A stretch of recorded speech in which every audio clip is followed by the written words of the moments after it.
In this video, we're going to be creating the animation which you just saw. For that, we're going to be deleting our default cube and putting in a couple of uh, spheres. So I'm going to be pressing Shift A and then Mesh and then UV sphere. Couple of things I wanted to do is like for that, what I did for that animation is like I made by right clicking on it, I did shade smooth, which is gonna remove the the roughness. And if you go in the render preview here, you will see it very smooth. Also, the other thing I did for that animation was like I went to the materials tab. It's called material properties, and added a new one, and then change the color to the green one. And again, you need to see, in order to see that color change, you have to be in this render preview. The next thing I wanted to do is like, let's say, because I'm gonna be putting in a lot of keyings here, right? So basically this ball is just gonna bounce a couple of times, and there's gonna be another ball which is gonna be moving a little bit longer as demonstrated in that animation. So before we start doing that, so if I press this 0 on the numpad, you can actually go to the camera preview, right? Pressing it again basically toggles it back from the like keeps toggling it into the camera mode and away from the camera mode. One thing I wanted to do for this camera while this is selected is to put a constraint. So we will go to object constraint properties, add a constraint that I wanted this camera to copy the location, right? We will use this pickup tool and click on that, and it will put the camera inside that cube. We don't want that. In order to keep the camera where it was, I have to enable this offset, and it's gonna bring that camera out of that cube and move it here. Again, in order to see how it looks good. So that being said, I want to move it again. With G, I can move it. With escape, I can cancel that movement. Okay, again G. What I would do here is like G, and then using the arrow key, I will move it there, and it would be perfectly on the same. It won't change the z-axis. It will only change the z-axis, and it won't change x or y. And hit enter, and then key it. In order to key, insert keyframe, and I want to do the location, rotation, and scale. Then on the 10th, I wanted it to hit the ground. So again, I want to G and then move it where I think it should be on the ground, and hit enter, and do right click and then insert key, and then location, rotation, scale. We want to key all these three things for that, right? Again, for this one, the frame at 20th, I wanted to move it back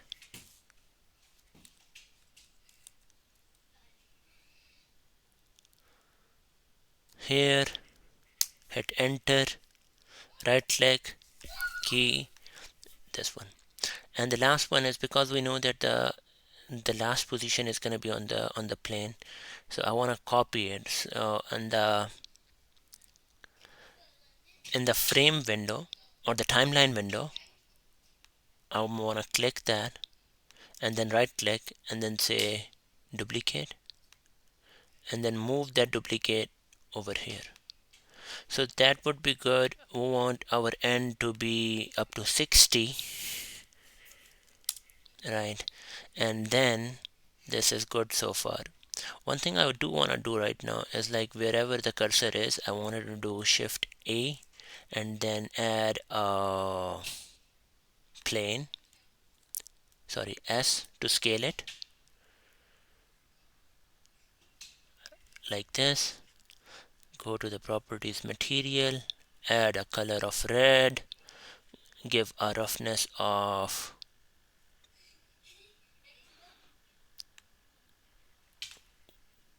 1 in order to make it shiny, looking good. So let's run our animation here, and that's how it works. Couple of things here. While this is highlighted by, we can highlight it by clicking it. These two, if you go to the right one and then go to the handle type, they are the free ones, right? We wanted them to be vector. No, they are the auto clamp. Sorry, they are the auto clamp right now, as you can see them by the diamond shape, right? And the diamond shape is free. So one more time, I was wrong. It was free. Now I wanted to make it a vector, because if you look right now, it has smoothed it out, like it is not really bouncing back. It is, the animation is not that good. So I'm gonna right click it and then handle type and then vector. And again, the fourth time when this is gonna be hitting the ground, the handle type and the vector. And now if you run it, you will notice that it bounces, it gives a better animation of hitting an object hitting the ground. So that's how we want to do that. Again, starting from here, a couple of things. I wanted to have another one, cube, scale, what else, add the material, maybe blue, G, put it here, right?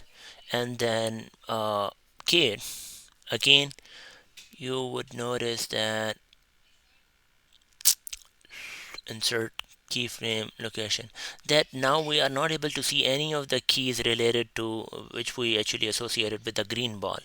So again, one other thing is smooth shade. Okay, so and on the 10th one, right, we're gonna bring it down.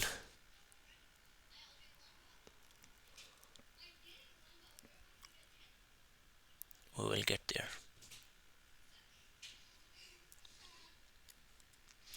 Good. Enter on the x axis. Doesn't look good. Let's just move it here and good. Okay, and I wanted to do an insert keyframe location. Then over here, I wanted him to go a little bit like this, right? Or maybe a little bit, oops.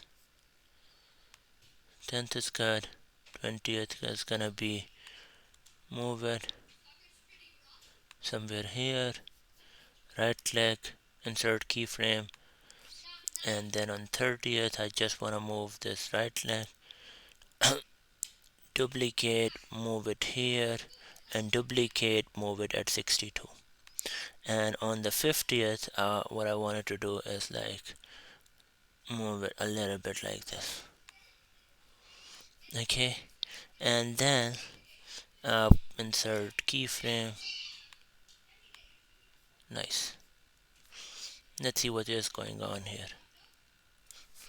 No, forward. That is what I actually was looking for. So this ball is bouncing a little bit more, and it is coming from like from a higher distance too. So nice.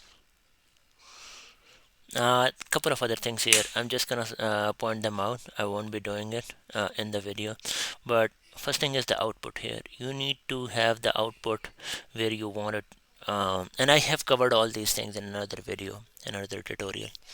I will put that this in the description. I will put the link of the video too, where I have shown how you would be creating the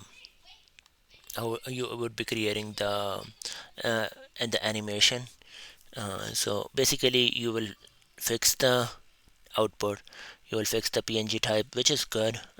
This is a suggested way of doing it that create like the PNGs for the images, and then once you are done with that, you would be going to file, new, and video editing, and it's gonna ask me if you want to save it or not, and then um, you would be adding like basically converting, taking those PNG files, and we will be converting to a video. Okay, and the last thing I wanted to show is like how did I add the audio, right? Again, you don't have to be doing that like over here. You can actually just export it or render it, and then inside the video editing, you would be actually displaying the you would actually be displaying the what do you call you would actually be appending the audio over there, right? So just to show you how it would be done over there is like you would be right clicking, basically you will point out where you want to get the video from.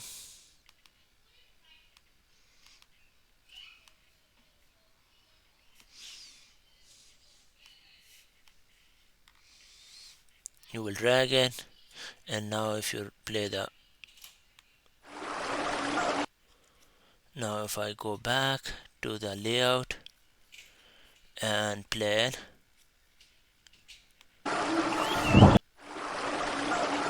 you will also hear the audio too with that. Those are the things I wanted to cover in this video. Thanks for watching.